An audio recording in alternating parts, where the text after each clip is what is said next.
আজ আন্তর্জাতিক সংখ্যালঘু অধিকার রক্ষা দিবস। ভাষাগত ও ধর্মীয় সংখ্যালঘুদের অধিকার কেন্দ্র দ্বারা লঙ্ঘিত হচ্ছে। ভারত এক বৃহত্তম গণতান্ত্রিক দেশ। বিশ্বের মধ্যে এই দেশে সংখ্যালঘুরা সবচেয়ে বেশি নির্যাতিত। 2025 সালে সংখ্যালঘুদের ধর্মীয় অধিকার কেড়ে নেওয়া হচ্ছে। ওয়াকফ সংশোধন আইন নিয়ে আসা হয়েছে।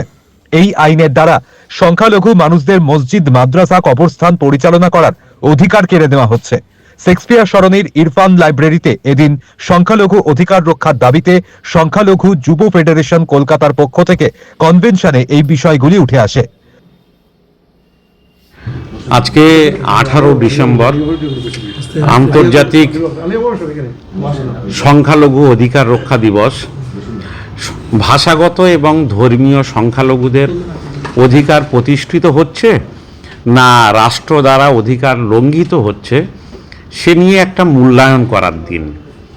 আমরা দেখতে পাচ্ছি যে ভারতবর্ষে আজকে বৃহত্তর গণতান্ত্রিক দেশ বিশ্বের মধ্যে, এই দেশে সংখ্যালঘুরা সব থেকে বেশি নির্যাতিত এবং 2025 সালেই সংখ্যালঘুদের ধর্মীয় অধিকার কেড়ে নেওয়ার পদক্ষেপ হিসাবে ওয়াকফ সংশোধনী আইন করা হয়েছে, যে আইনের দ্বারায় সংখ্যালঘুদের মসজিদ, মাদ্রাসা, কবরস্থান পরিচালনা করার যে অধিকার সেটাও সিংহভাগ সরকার নিজে কেড়ে নেওয়ার চেষ্টা করেছেন।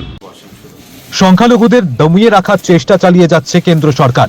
তার পাশাপাশি ধর্মীয় উস্কানি, হিন্দু মুসলমান বিভাজন তৈরি করার চক্রান্ত চলছে। অবাকভাবে দেখা যায় যে সব দেশের সংবিধানেই সংখ্যালঘুদের বিশেষ প্রোটেকশন থাকে। ভারতবর্ষে আমরা বিশেষ কোনো প্রোটেকশন চাই না, কিন্তু মন্দিরের জন্যে যে প্রোটেকশন আছে, যে সরকারি বিধি আছে, মসজিদের জন্যে সেই বিধি, সেই নিয়ম কেড়ে নেওয়ার যে চেষ্টা, এটা অত্যন্ত দুর্ভাগ্যজনক। আমরা আজকের সংখ্যালঘু অধিকার রক্ষা দিবস থেকে সরকারের এই অশুভ চক্রান্তের এবং সংখ্যালঘুদের উপরে এই তাদের ধর্মীয় অধিকার কেড়ে নেওয়ার যে পদক্ষেপ, তার তীব্র ভাষায় নিন্দা জানাচ্ছি এবং অবিলম্বে সংখ্যালঘুদের সমস্ত ধর্মীয় স্বাধীনতা, তাদের সাংস্কৃতিক স্বাধীনতা, তাদের সাংবিধানিক প্রোটেকশন, এগুলো পুনঃপ্রতিষ্ঠিত করার জন্যে কেন্দ্রীয় এবং রাজ্য সরকারের কাছে দাবি জানাচ্ছি। একইভাবে আমরা বলতে চাইছি, সরকারের দায়িত্ব তারা রাষ্ট্রের সব জনগণের জন্যে, সংখ্যালঘু হতে পারেন বা সংখ্যাগুরু হতে পারেন, সব মানুষের জন্যে তারা কল্যাণকর কর্মসূচি পালন করবেন। ধর্ম মানুষের নিজস্ব একেবারে ব্যক্তিগত বিষয়।